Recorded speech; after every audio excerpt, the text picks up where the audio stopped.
bless you. It's my birthday. Welcome back to Mr. Larrie. If you've been waiting for a full-length tutorial, then it has been a while. But if you follow me over on Instagram and TikTok at Mr.Larrie, then you already know that today is my birthday. Happy birthday to me. We're running up that hill. I'm sorry. I know y'all have had enough. And to celebrate, we're taking a trip into my kitchen to make a special Mr. Larrie approved birthday cake.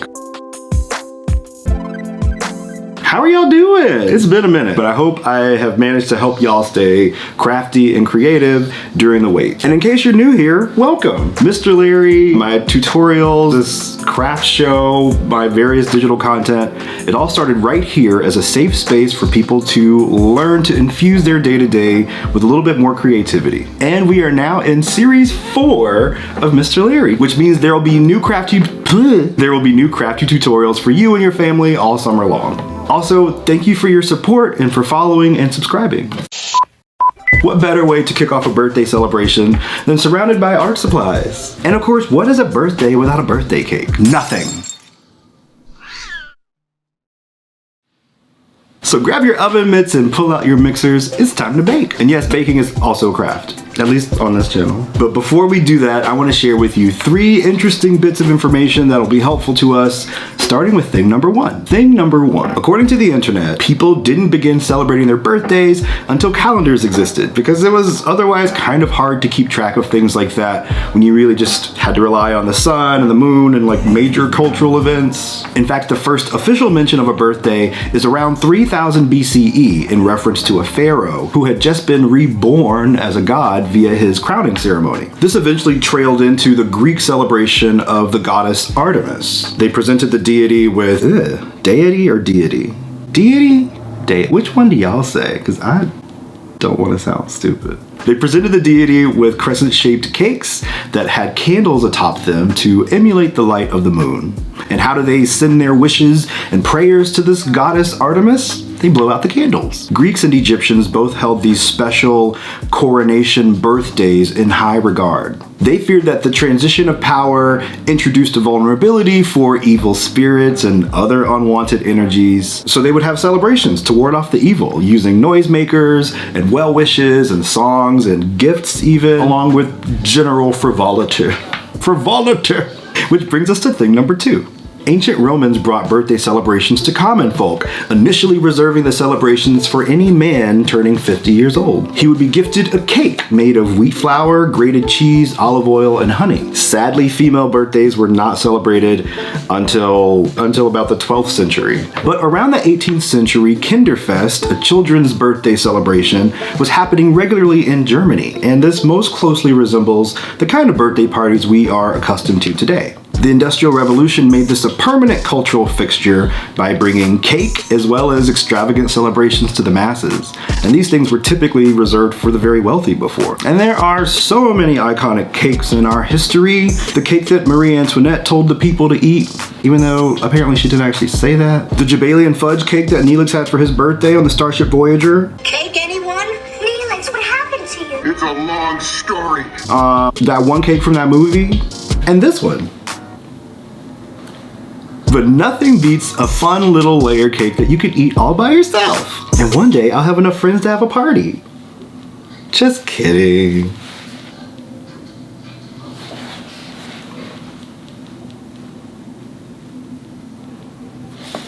Thing number 3. Today we'll take some common kitchen items and make them shine with the colors of the rainbow. And I am not above using a boxed mix of cake. It makes our job a little easier, it keeps things affordable, and if you mess it up, it's not a big deal. I'll be making a 5-layer cake using 5 of my favorite colors. I know that sounds crazy, but I promise you it's gonna be a lot easier than you think it might. I hope. And then we're gonna whip up a nice sweet buttercream frosting from scratch, and then we'll cover the cake in every rainbow I can find in my pantry. You can think of this as a Mr. Larrie birthday pride celebration cake, which means it's gonna be made with lots of love. So let's get started. Here's a look at our ingredients for today. For our cake mix, we only need to follow the instructions on the box. Also, don't forget to preheat your oven to 350 degrees. So the box calls for 3 large egg whites, 1 cup of water, and then a ½ cup of vegetable oil. I'm gonna substitute milk for the water and melted butter for the vegetable oil.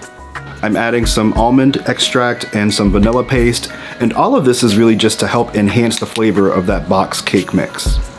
We'll use food coloring to make our rainbow layers, and I recommend using a gel food coloring whenever possible because it keeps the consistency of your batter the same. So I'm just gonna mix my batter gently because I have to further mix in the gel food colors. I wanna make sure that I don't overdo it. Once the batter is all mixed up, I'm gonna portion everything out into 5 separate bowls. Each bowl will get about a ½ teaspoon of the gel food coloring, and then I'll just mix it until it seems like it's the right color.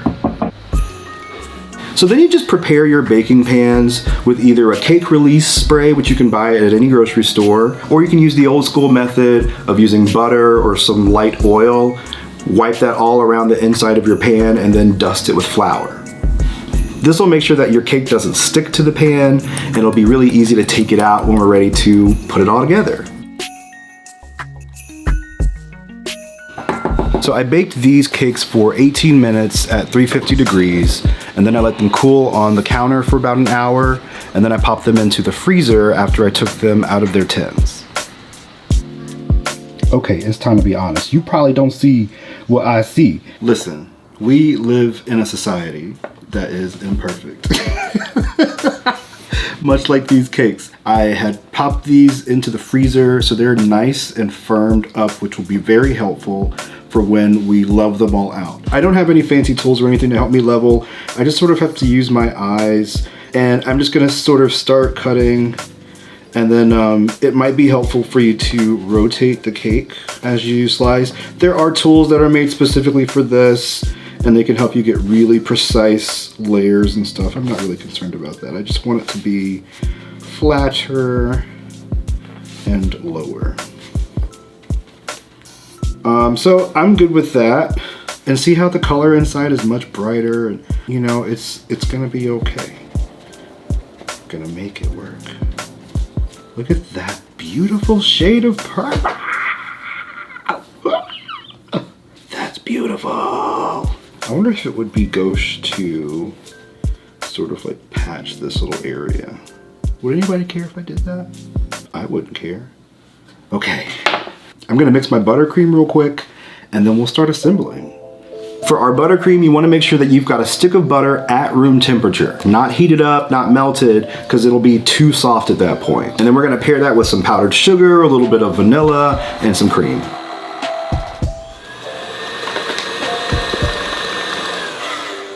There we go. That's it. That's all I'm gonna do. Look at that. I must confess, I'm terrified. My goal with this layer of this frosting is to cover the cake so that the crumbs are not getting into the next layer of frosting. Lord Jesus, help me. Okay, completely sealed off. Eventually I'm gonna go back in and fill in all this like side stuff. Yellow.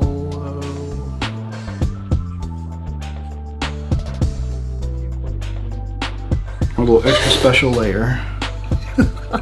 Yay! There's the cake.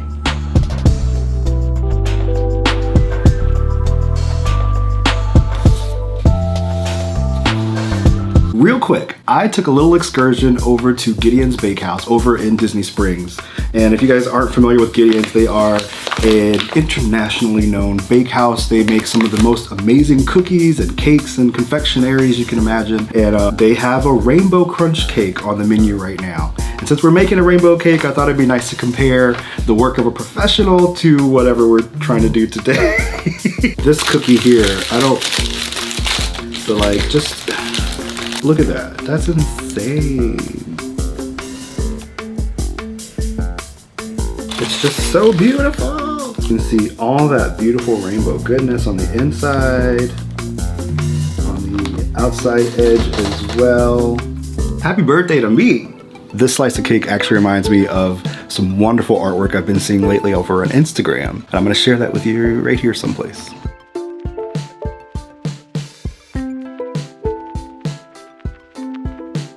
Let's see how it compares to the one we made. So I kind of goofed my way into something interesting. I picked up this really inexpensive decorator icing from the dollar store because I was just feeling risky. But I didn't realize until I was about halfway done that it's basically just cookie icing. It's royal icing that dries to like a really nice glossy or smooth satiny finish, but it dries very quickly and it's used mostly for cookies because they're horizontal. So I began painting this onto the cake and sort of trying to get this watercolor effect with the colors. It did kind of work out, but I wouldn't be able to do the sprinkles with it.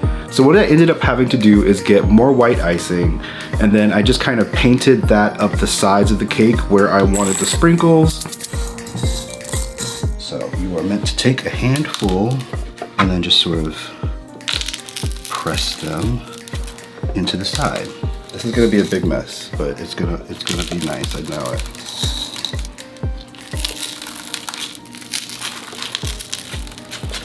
And then I used the remaining icing to decorate the rest of the cake.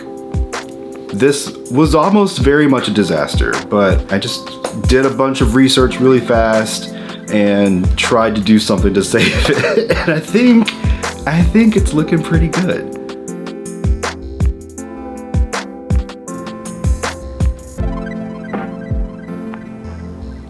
No matter how you do or don't celebrate your birthday, you should take a moment out of each year to appreciate you and all that you are. It's a lot of fire.